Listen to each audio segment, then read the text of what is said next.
저 스스로도 이 이야기가 꿈인지 현실인지 잘 모르겠습니다.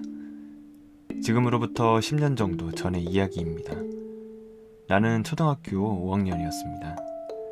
여름방학이 되어 사이타마 현에서 혼자 살고 계셨던 할아버지 댁에 놀러가게 되었습니다. 거기서 일주일 정도 할아버지 댁에서 묵었습니다. 그리고 우리 집으로 돌아가는 날이 되었습니다. 돌아갈 때 할아버지께서는 내게 옛날에 쓰던 쌍안경을 주셨습니다.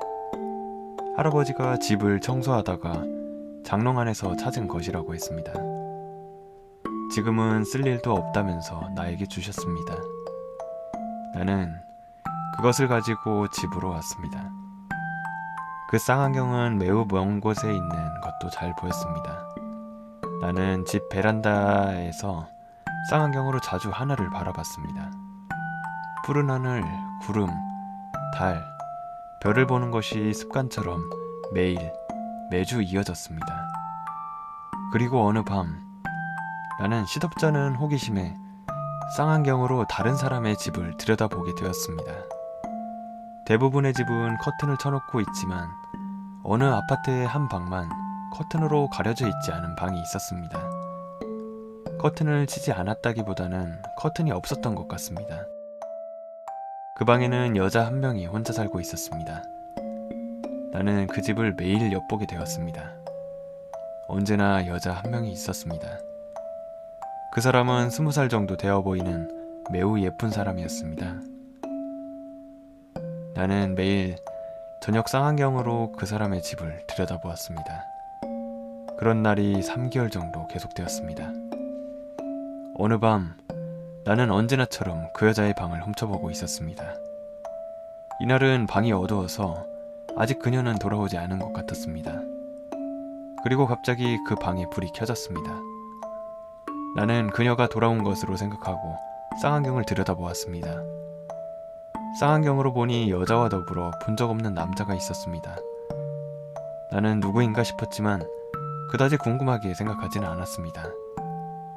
그러나 남자는 일주일에 2번, 3번 여자의 방에 찾아오게 되었습니다. 남자가 그 방에서 밤을 지내는 일도 있었습니다. 왜인지는 모르겠지만 나는 조금씩 그 남자가 싫어졌습니다. 그 남자의 존재가 나에게 곧 분노였습니다. 나는 그 남자를 위협하기로 했습니다. 여자의 방에 오지 말라는 뜻으로 경고를 하기로 했습니다.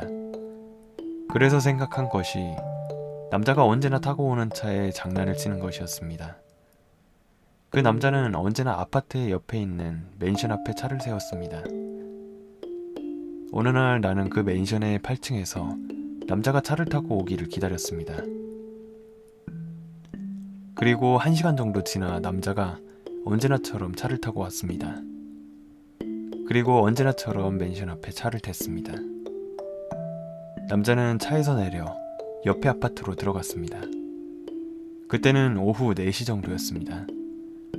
아직 하늘은 밝았지만 그다지 사람이 보이지 않았습니다. 지금 움직이지 않으면 이제 기회는 없다고 생각했습니다.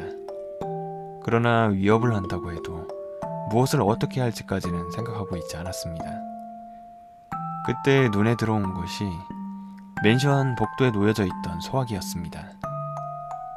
맨션의 8층에서 소화기를 떨어뜨리면 확실히 차가 부서질 것입니다. 그래서 소화기를 던지기로 생각했습니다. 그러나 아무래도 실제로 하는 것은 주저하게 됐습니다. 그리고 던질까 말까 고민하는 동안 초등학교 저학년 정도의 남자아이 2명이 이리로 올라왔습니다. 나는 스스로 소화기를 던지는 것이 부담스러웠기 때문에 그 아이들에게 대신 시키기로 마음먹었습니다. 저는 아이들을 불렀습니다. 그리고 얘들아, 이 소화기 저 아래 차에 던져봐. 재미있어. 라고 말했습니다. 그렇지만 2 아이들은 조금 무서워했습니다. 그렇지만 저는 자, 저 자동차에 던지면 좋은 거 줄게. 라고 말했습니다. 그러자 그 소녀는 조금 망설이면서도 소화기를 던져버렸습니다. 던진 것까지는 좋았지만 그 소화기는 바람에 흔들려서 차에 맞지 않고 맨션의 1층에서 놀고 있던 여자아이의 머리에 맞아버렸습니다.